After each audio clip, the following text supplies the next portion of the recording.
That's quite a nervous-looking expression on your face. Have you perhaps come to profess undying love for me? No. You always have lacked style. Imagine how much fun you'd have pasting love letters to me on every wall in the castle. Doesn't sound like fun to me. Well, if you're not here to declare your love, then why have you come? I think you already know. We want to know about the Star Bearers. Now, if you're going to ask me like that, this won't be fun at all.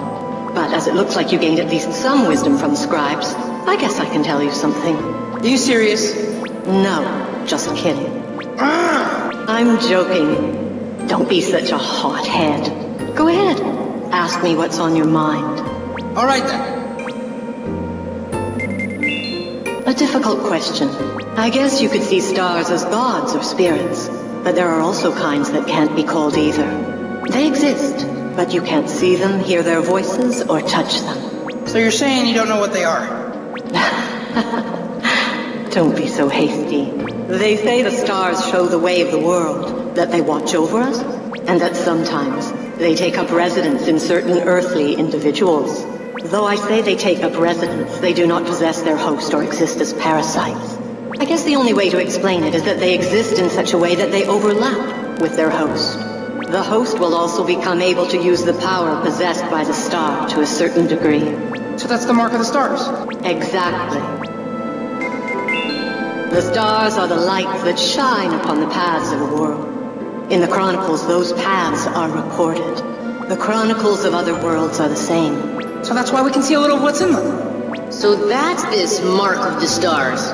The stars exist in all universes, and they each possess various powers and abilities. For example, you are the Tenkai star. The power of the stars you gain when you touch the Chronicle.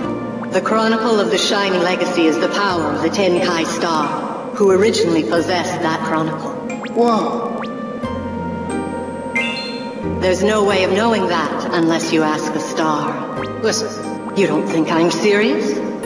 I have only the barest understanding of this. That's fine. Just tell us already. The stars are the lights that shine on the pathways of the world. So it is possible that one whose position or way of thinking suddenly changes can become a star bearer. Those connected to the pathways. You know, it's a bit hard for me to believe that the two of you are connected to such greatness. Well, you'd better believe it. Well, I believe we should draw this discussion to a close.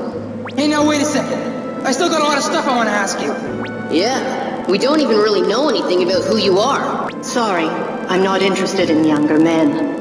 I hope you don't mind if we keep our relationship professional. That's not what I mean.